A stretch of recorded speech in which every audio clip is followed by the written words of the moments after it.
మహిళలకే మొట్టమొదటి ప్రాధాన్యత ఉంటుంది.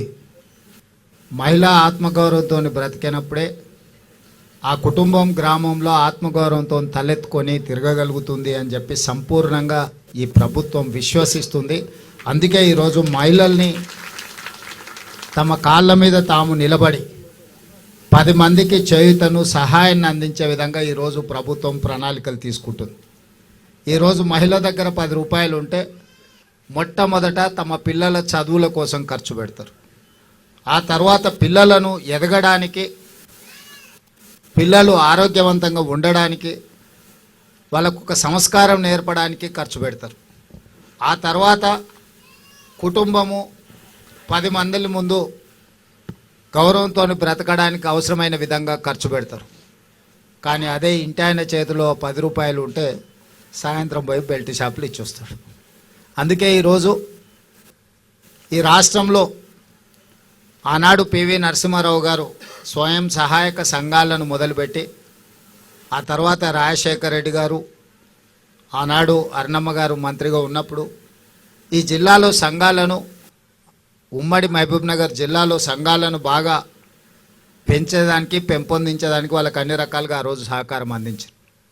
తెలంగాణ రాష్ట్రం వచ్చిన తర్వాత మహిళా సంఘాలకు గ్రహణం పట్టినట్టుగా కొంతకాలము చాలామంది ఎలాంటి సహాయం లేక, ఆదరణ లేక ఇబ్బందులను ఎదుర్కొన్నారు. కానీ మన ప్రభుత్వం ఏర్పడిన ఎంబడే మొట్టమొదట మళ్ళీ మహిళా సంఘాలను పునరుద్ధరించాలి, మహిళలను ఆర్థికంగా బలోపేతం చేయాలి అని చెప్పి ఈరోజు కొత్త సంఘంలో సభ్యులను చేర్చుకుంటూ ఈ సంఘాలకు అవసరమైన బ్యాంక్ లింకేజ్లతో పాటు ఇతర వ్యాపారాలను, వ్యాపార నైపుణ్యాన్ని కూడా నేర్పాలి అని చెప్పి ఈరోజు ప్రభుత్వం నిర్ణయం తీసుకున్నది.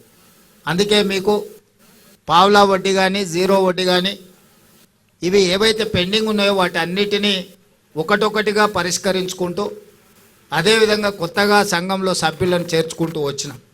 ఈరోజు రాష్ట్రంలో మహిళా శక్తి 67 లక్షల మంది చేరినారు. ఈరోజు ఇందిరా మహిళా శక్తిలో 67 లక్షల మంది సభ్యులు ఉన్నారు.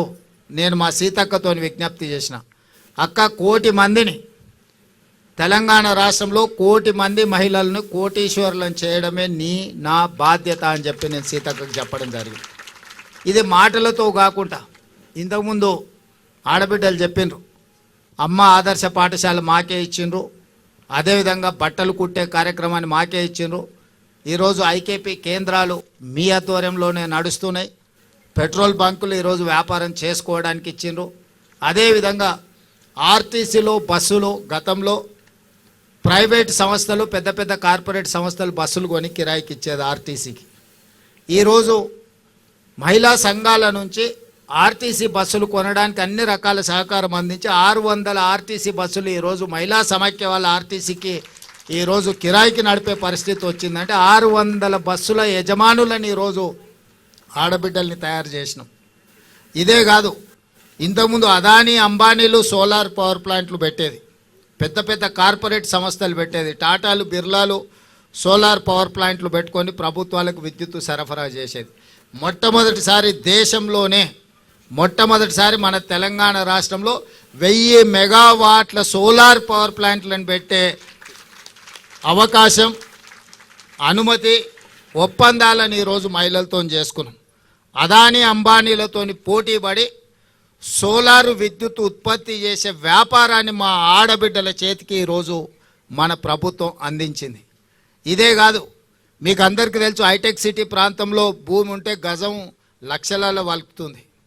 అదే హైటెక్ సిటీ పక్కన శిల్పారామం నానుకొని 3.5 ఎకరాల భూమిని ఇవాళ 150 స్టాల్స్ను పెట్టి మహిళా సంఘాలు అక్కడ మీ ఉత్పత్తులను అన్నిటిని కూడా, మీరు రాష్ట్రం నలుమూలలో మీరు చేసిన ఉత్పత్తులను ప్రపంచంలో దిగ్గజాలు అయిన కంపెనీలు ఏ విధంగా మార్కెటింగ్ స్ట్రాటజీ వాడతాయో, ఈరోజు శిల్పారామం పక్కనే కొన్ని 100 కోట్ల రూపాయల విలువ చేసే భూమి హైటెక్ సిటీకి ఆనుకొని 3.5 ఎకరాల భూమి 150 స్టాల్స్ కట్టి పెద్ద ఎత్తున మన గవర్నర్ గారు అందరూ వచ్చి అక్కడ